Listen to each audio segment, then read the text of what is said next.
তো দেখো আমরা আলু দ্বারা কি কি ঘটনা দেখতে পাই, আলুর কি কি দেখতে পারি? আলুর প্রতিফলন, আলুর প্রতিফলন,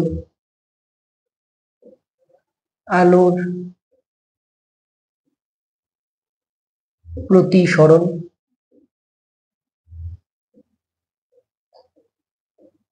আলুর বিচ্ছুরণ,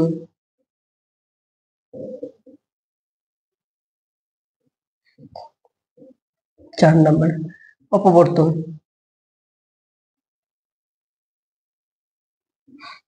আরো আছে পোলারাইজেশন।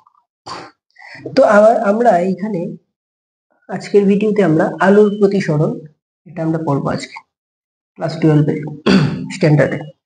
তো দেখো, আলুর প্রতিসরণ কাকে বলে?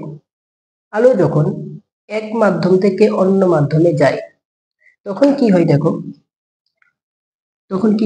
ধরো এটা হচ্ছে গিয়ে মাধ্যম 1, মাধ্যম 1 আর এটা হচ্ছে গিয়ে তোমার মাধ্যম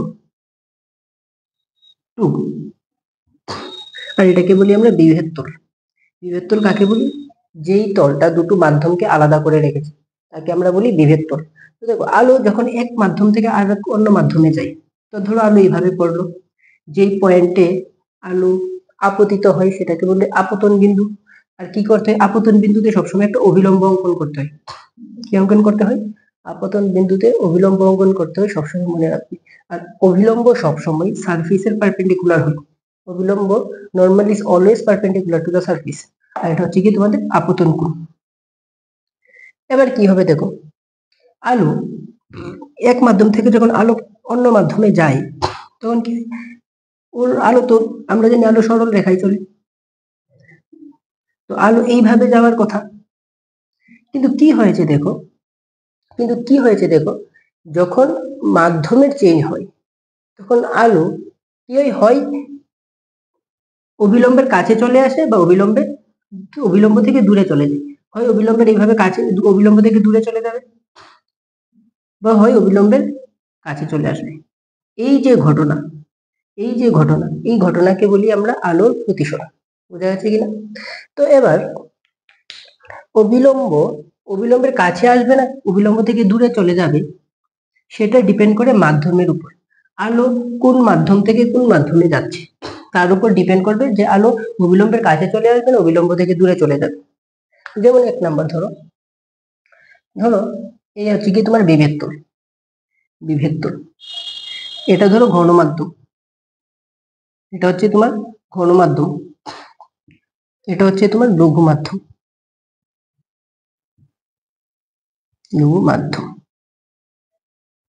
তো ধরো আলো এইখানে আপতিত হলো, আপতন কোণ।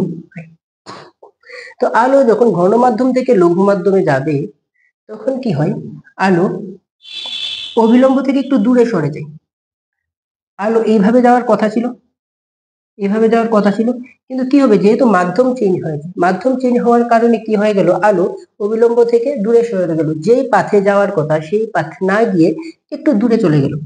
ঠিক আছে, একে বলি আমরা আলোর প্রতিসরণ। তাহলে এটা হচ্ছে কি আপতন কোণ আর এটা হচ্ছে কি তোমার প্রতিসরণ কোণ। অ্যাঙ্গেল আই হচ্ছে আপতন কোণ, অ্যাঙ্গেল আর হচ্ছে প্রতিসরণ কোণ।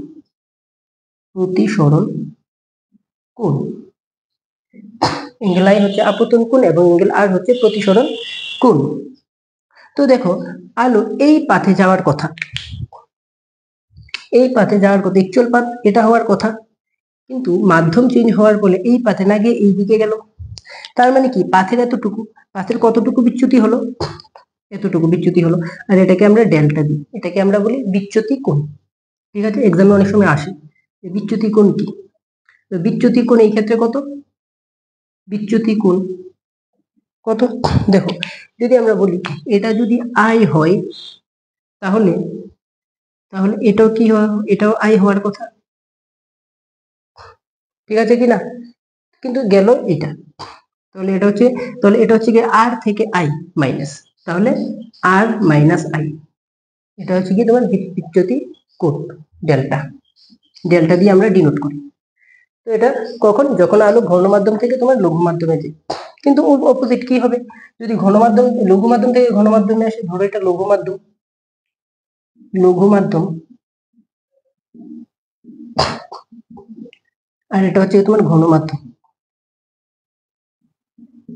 সেই এটা হচ্ছে এটাকে বলি আমরা বিভেদ তল, এটাকে আমরা বলি বিভেদ তল। তো ধরো আলো এইভাবে আপতিত হলো, যেই বিন্দুতে আপতিত হয় তাকে বলি আপতন বিন্দু, এবং আপতন বিন্দুতে আমাদের অভিলম্ব অঙ্কন করতে হয়, এবং অভিলম্ব সারফেসের সাথে সবসময় 90 ডিগ্রিতে থাকে। তার মানে অভিলম্বটা আমরা কিভাবে আঁকবো, এইভাবে আঁকবো। ঠিক আছে, তো আলোর যাওয়ার কথা কিভাবে, যদি মাধ্যমের চেঞ্জ না হতো আলো এইভাবে যেত, যদি মাধ্যমের চেঞ্জ না হতো আলো এই তো এইভাবে যেত, কিন্তু যেহেতু মাধ্যমের চেঞ্জ হয়েছে, শুধু মাধ্যমের চেঞ্জ হয়েছে সেটা দেখলে চলবে না, কোন মাধ্যম থেকে কোন মাধ্যমে যাচ্ছে সেটাও তোমার দেখতে হবে, কোন মাধ্যম থেকে কোন মাধ্যমে যাচ্ছে। এখন লঘু মাধ্যম থেকে ঘন মাধ্যমে যাচ্ছে, তো লঘু মাধ্যম থেকে যখন ঘন মাধ্যমে যায় তখন আলোক রশ্মি কি অভিলম্বের দিকে অভিলম্বের দিকে একটু চলে আসে। এটা হচ্ছে কি এবার প্রতিসরণ কোণ, এটা হচ্ছে কি তোমার আপতন কোণ।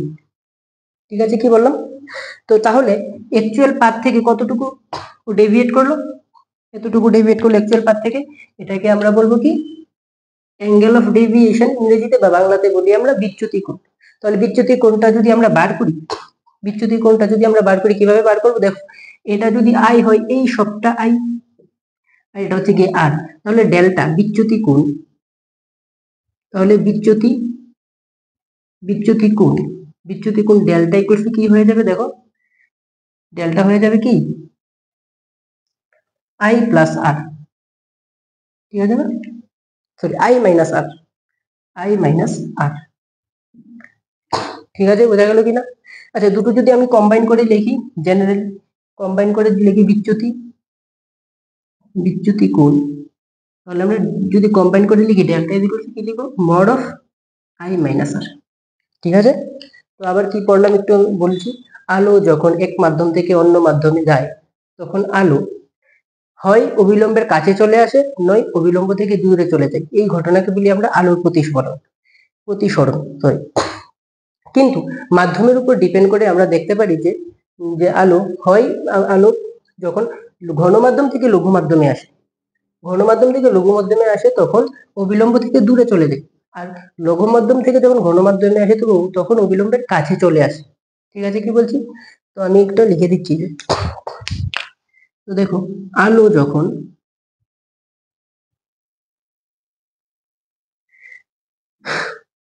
ঘন মাধ্যম থেকে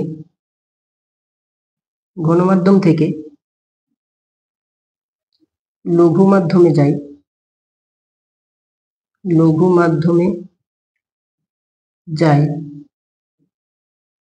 তখন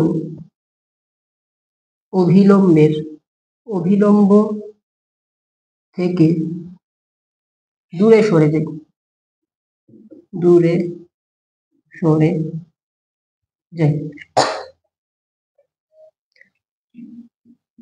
আলো যখন লঘু মাধ্যম থেকে ঘন মাধ্যমে আসে, লঘু মাধ্যম থেকে ঘন মাধ্যমে আসে,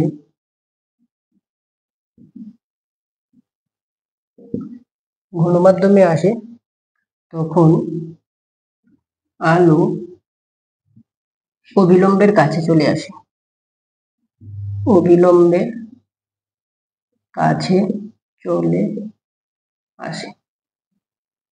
এখান থেকে এক্সামে অনেক সময় কোশ্চেন আসে যে যে বিচ্যুতি কোণের উপর একটা প্রশ্ন আসতে পারে যে আলো যখন ঘন মাধ্যম থেকে লঘু মাধ্যমে যায় তখন বিচ্যুতি কোণ কত। সবসময় মনে রাখবে, যখন ঘন মাধ্যম থেকে লঘু মাধ্যমে যায় তখন প্রতিসরণ কোণটা বড় হয়, আপতন কোণটা ছোট হয়, তখন তোমার আর মাইনাস আই লিখতে হবে, ভুলেও যদি আই মাইনাস আর লেখো শেষ। আর লঘু মাধ্যম থেকে ঘন মাধ্যমে যখন যায় তখন আপতন কোণটা বড় হয়, প্রতিসরণ কোণটা ছোট হয়, তখন তোমার আই মাইনাস আর লিখতে হবে।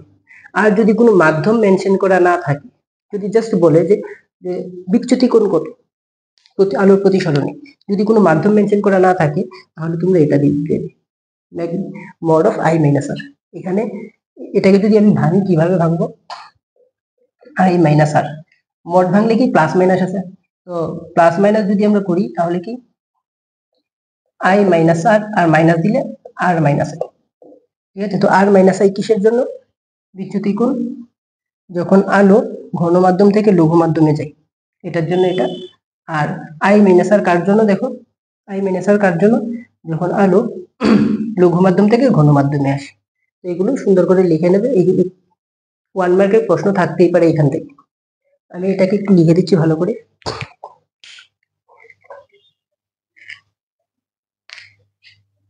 Delta is equals to magnitude of I minus r. তো আই মাইনাস আর যখন হবে কি লঘু মাধ্যম থেকে ঘন মাধ্যম, লঘু মাধ্যম থেকে ঘন মাধ্যম,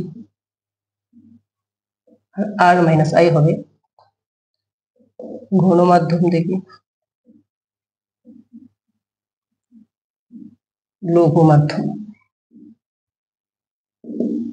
এগুলো সুন্দর করে খাতার মধ্যে note note note note note note করে তুলে নেবে, কারণ এগুলো থেকে প্রশ্ন আসে, আর আসলে ডাইরেক্ট আনসার করতে পারবে।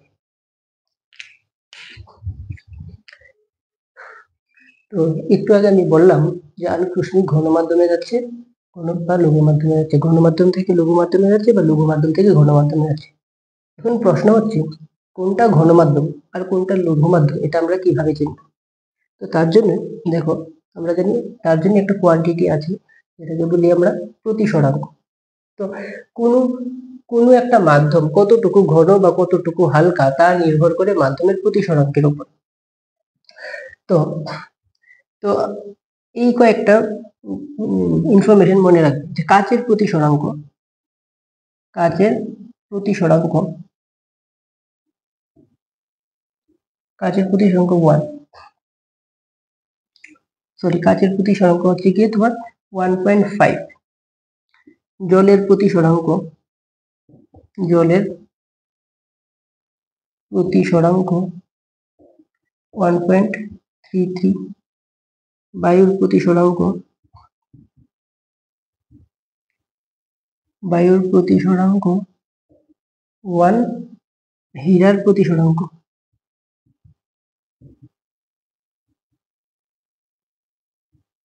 হীরার প্রতিসরাঙ্ক হচ্ছে তোমার 2.42। তার মানে দেখো এই হচ্ছে গিয়ে তোমার কাচ, জল, বায়ু এবং হীরার প্রতিসরাঙ্ক। তো এইগুলো দিয়ে তুমি যাচাই করবে যে কোনটা ঘন এবং কোনটা হালকা। দেখো এখান থেকে সব থেকে কম প্রতিসরাঙ্ক কার আছে? সব থেকে কম প্রতিসরাঙ্ক হচ্ছে গিয়ে তোমার বায়ুর প্রতিসরাঙ্ক। তার মানে এই সব থেকে হালকা মাধ্যমকে, সব থেকে হালকা মাধ্যম হচ্ছে গিয়ে তোমার বায়ু, বায়ু। তো আর সব থেকে ভারী মাধ্যমকে, সব থেকে ভারী বা সব থেকে ঘন মাধ্যমকে, সেটা হচ্ছে গিয়ে তোমার হীরা 2.42। ঠিক আছে কিনা? তারপর দেখো প্রতিসরাঙ্কের মধ্যে আমরা দুইটা পড়ি, একটা হচ্ছে গিয়ে তোমার পরম প্রতিসরাঙ্ক, পরম প্রতিসরাঙ্ক, পরম প্রতিসরাঙ্ক, আরেকটা হচ্ছে গিয়ে তোমার আপেক্ষিক প্রতিসরাঙ্ক, আপেক্ষিক প্রতিসরাঙ্ক।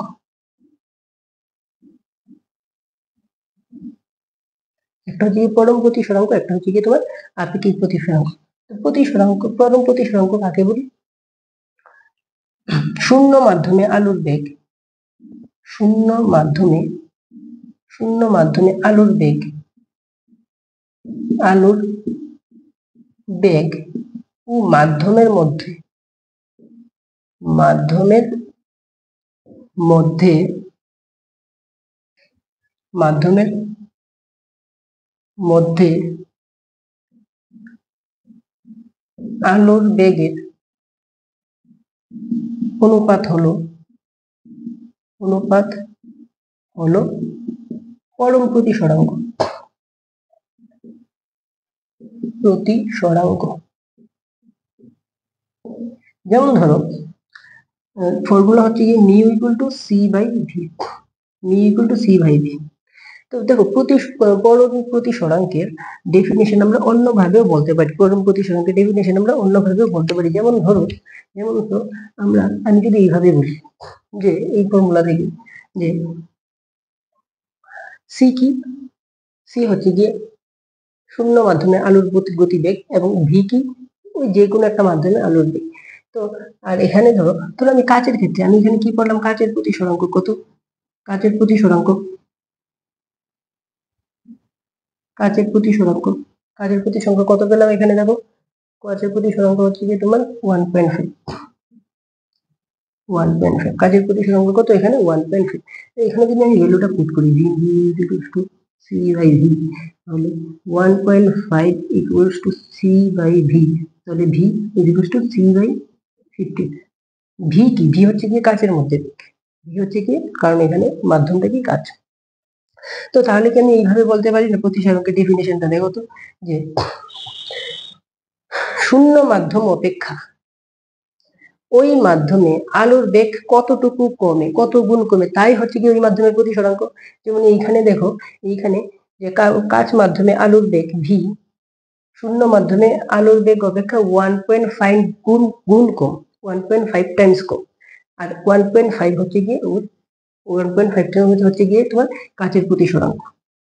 তাহলে আমরা এইভাবে তো লিখতে পারি, যে দেখো ডেফিনেশনটা যদি এইভাবে লিখি, কোনো মাধ্যমে কোনো মাধ্যমে কোনো মাধ্যমে আলোর বেগ,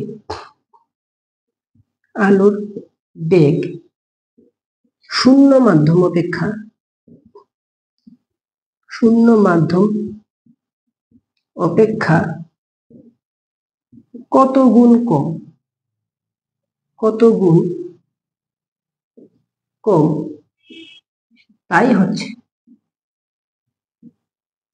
ওই মাধ্যমের প্রতিসরাঙ্ক, মাধ্যমের প্রতিসরাঙ্ক। তো এটা এইভাবে, এটা বইয়ের এইভাবে তুমি বলতে পারো, ঠিক আছে। কোনো মাধ্যমে আলোর বেগ শূন্য মাধ্যম অপেক্ষা কত গুণ কম, তাই হচ্ছে গিয়ে ওই মাধ্যমের প্রতিসরাঙ্ক। তার মানে যদি এইভাবে বলতে পারো কাচের প্রতিসরাঙ্ক 1.5 বলতে কি বুঝো, তার মানে কি বলতে পারো, কাচের প্রতিসরাঙ্ক 1.5 বলতে বোঝায় শূন্য মাধ্যম অপেক্ষা কাচ মাধ্যমে আলোর বেগ 1.5 গুণ কম, ঠিক আছে। যদি বলে হীরার প্রতিসরাঙ্ক 2.42 বলতে কি বুঝো, তাহলে কি লিখতে পারো, হীরার প্রতিসরাঙ্ক 2.42 বলতে বোঝায় বায়ু মাধ্যম অপেক্ষা হীরায় আলোর বেগ 2.42 গুণ কম, এইভাবে তোমরা লিখতে পারো। তো দেখো তো তাহলে আমরা কি কি পেলাম, দেখো প্রতিসরাঙ্কের সাথে কতগুলো আমরা রিলেশন পেলাম। প্রতিসরাঙ্কের সাথে আমরা এখানে মাধ্যম ঘন না হালকা তা জানতে পারি। সেকেন্ড, এখন কি বলতে পারলাম, এখানে এই ডেফিনেশন অনুযায়ী আমরা কি বলতে পারবো, যে প্রতিসরাঙ্ক যদি জানা থাকে তাহলে আমরা বলতে পারি ওই মাধ্যমে আলোর বেগ বেশি হবে না কম হবে, ঠিক আছে কিনা। তাহলে আমি যদি একটা রিলেশন একটা এখানে লিখি, এই রিলেশনটা খুবই ইম্পর্টেন্ট, মাধ্যমের প্রতিসরাঙ্ক, মাধ্যমের প্রতিসরাঙ্ক প্রপোর্শনাল টু মাধ্যমের ঘনত্ব, মাধ্যমের ঘনত্ব থেকে অপটিক্যাল ডেন্সিটি বলে, optical density of medium, proportional to, inversely proportional to আলোর বেগ, আলোর বেগ। তো এখান থেকেও তুমি দেখতে পারো, তার মানে কি, যদি মাধ্যমের প্রতিসরাঙ্ক বেশি হয় ওই মাধ্যমের ঘনত্ব বেশি, ঘনত্ব বেশি মানে ঘন মাধ্যম, আর ঘন মাধ্যমে আলোর বেগ কম হয়। আলোর মাধ্যমের ঘনত্ব যত বেশি হবে আলোর বেগ ওই মাধ্যমে তত কম হবে, মাধ্যমের ঘনত্ব যত কম হবে ওই মাধ্যমে আলোর বেগ তত বেশি হবে, ঠিক আছে কি না। তো এখান থেকে আমরা এগুলো পাই। তো এখান থেকে মাধ্যমের প্রতিসরাঙ্ক বা ঘনত্বের সাথে আরেকটা জিনিস সিলেক্ট করা যায়, সেটা হচ্ছে গিয়ে কতটুকু ব্যান্ডিং হবে, যে আলোক রশ্মি যখন এক মাধ্যম থেকে অন্য মাধ্যমে যায়, তো ডিপেন্ডিং অন দি মিডিয়াম আলো কি হয়, অবিলম্বের কাছে চলে আসে বা অবিলম্ব থেকে দূরে চলে যায়। তো ওই একটা আরেকটা রিলেশন এখান থেকে বার করা যায়, যেমন আমি একটু দেখাচ্ছি, দেখো এগুলো ভালো করে লিখে নেবে নোট নোট করে। যেমন ধরো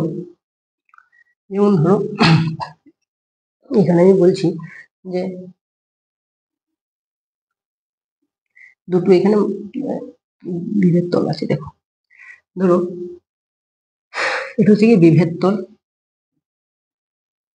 বিভেদ তল, এই দুটো মাধ্যম সেম, এই দুটো মাধ্যম আলাদা, ঠিক আছে? কি বললাম? ধরো এটাও বায়ু মাধ্যম, এটাও বায়ু মাধ্যম, এটাও বায়ু মাধ্যম, এটাও বায়ু মাধ্যম, কিন্তু এটা মাধ্যম ধরো এটা মাধ্যম বি মাধ্যম, এটা ধরো সি মাধ্যম, ঠিক আছে? কি বললাম? তো বি মাধ্যমের যে রিফ্রেক্টিভ ইন্ডেক্স, বি মাধ্যমের রিফ্রেক্টিভ ইন্ডেক্স দ্যাট ইজ বি মাধ্যমের প্রতিসরাঙ্ক বাংলায় বললে সি মাধ্যম অপেক্ষা বেশি, সি মাধ্যম অপেক্ষা বেশি। তখন দেখি নেচারটা কি হবে, প্রতিসরণ ধরো এ আই, এ আই, ঠিক আছে? দুনু জনের আপতন কোণ আই। এবার দেখো প্রতিসরণ কোণ কি হবে। আমরা জানি যখন বায়ু ঘন, যখন আলো লঘু মাধ্যম থেকে ঘন মাধ্যমে যায়, কি বলছি? আলো যখন লঘু মাধ্যম থেকে ঘন মাধ্যমে যায় তখন অবিলম্বের দিকে চলে আসে, এইভাবে আসার কথা, তাহলে এইভাবে না এসে কি আসবে, এদিকে আসবে। এটা হচ্ছে এগুলো প্রতিসরণ কোণ।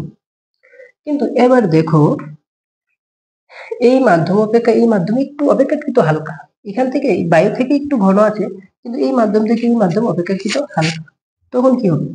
এভাবে যাওয়ার কথা, কিন্তু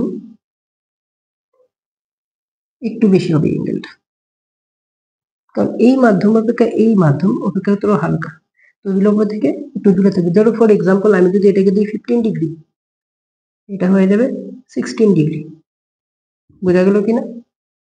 তো এইরকম এক্সামে প্রশ্ন আসতে পারে, এরকম দেওয়া থাকবে, বলবে কোনটা, কোন মাধ্যমে আলোর বেগ বেশি, কোন মাধ্যমে আলোর বেগ কম, ঠিক আছে? তো তাহলে তুমি যদি এই দুটো থেকে আলোর বেগ কোনটাই বেশি কোনটাই কম যদি কমেন্ট করতে যাও তাহলে কি বলবে বল?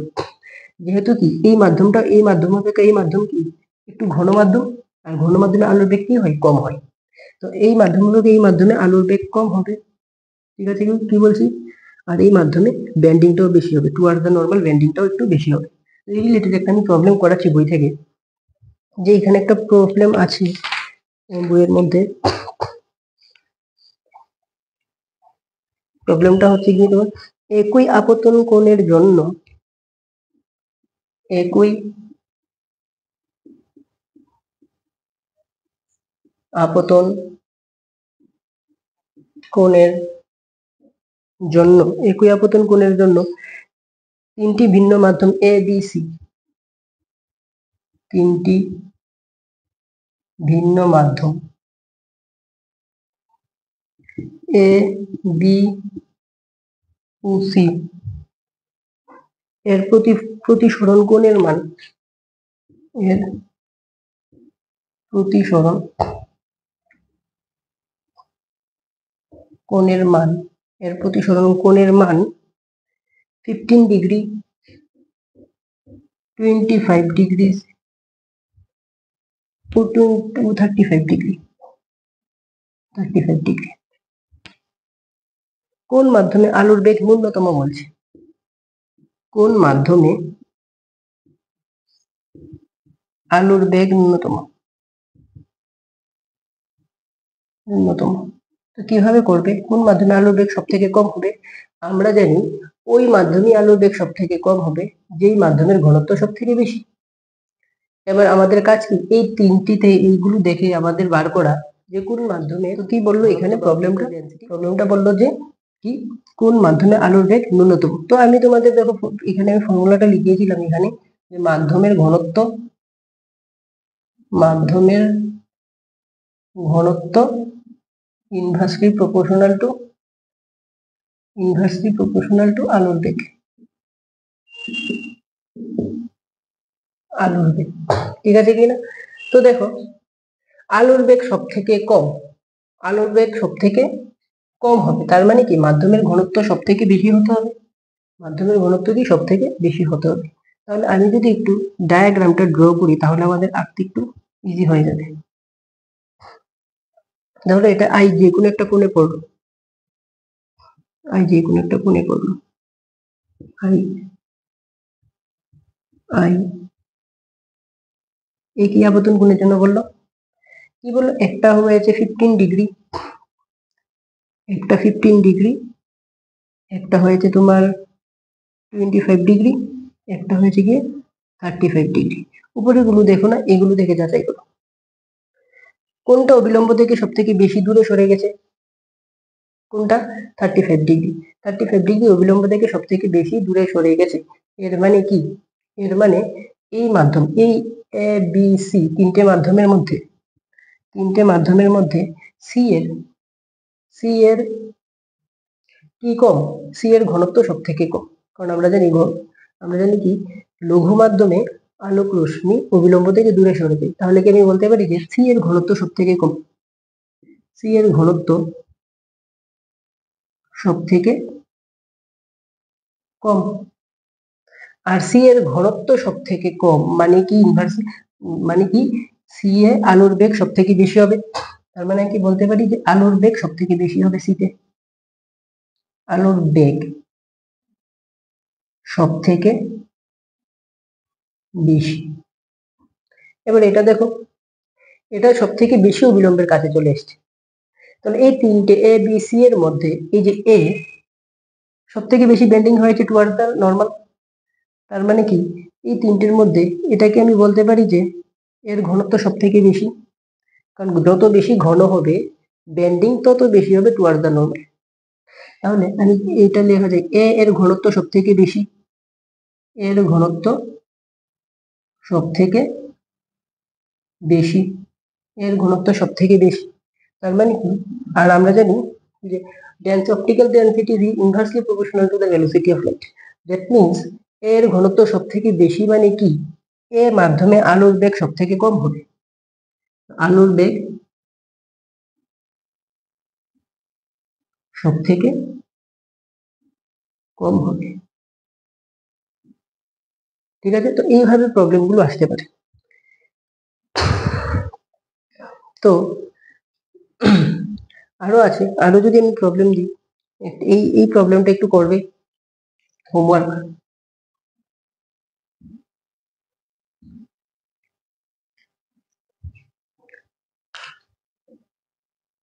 এ বি সি তিনটি মাধ্যমের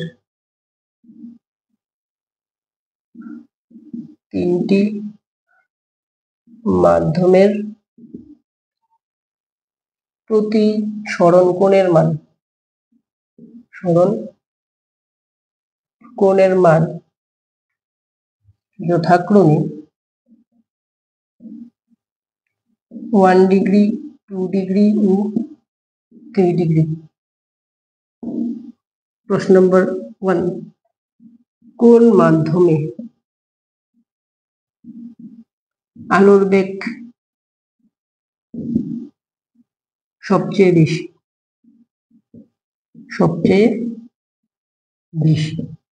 অপশন বি, কোন মাধ্যমে আলোর বেগ সবচেয়ে কম? কোশ্চেন নাম্বার 3, কোন মাধ্যমের ঘনত্ব সবচেয়ে কম? অপশন ডি, কোন মাধ্যমের ঘনত্ব সবচেয়ে বেশি? তো এই প্রশ্নটা করবে। তো আজকে এতটুকুই থাক। যদি কারোর ক্লাসটা ভালো লাগে তাহলে শেয়ার করো আর কমেন্টের মধ্যে আনসার গুলো দেবে। ঠিক আছে, তাহলে নেক্সট ভিডিও।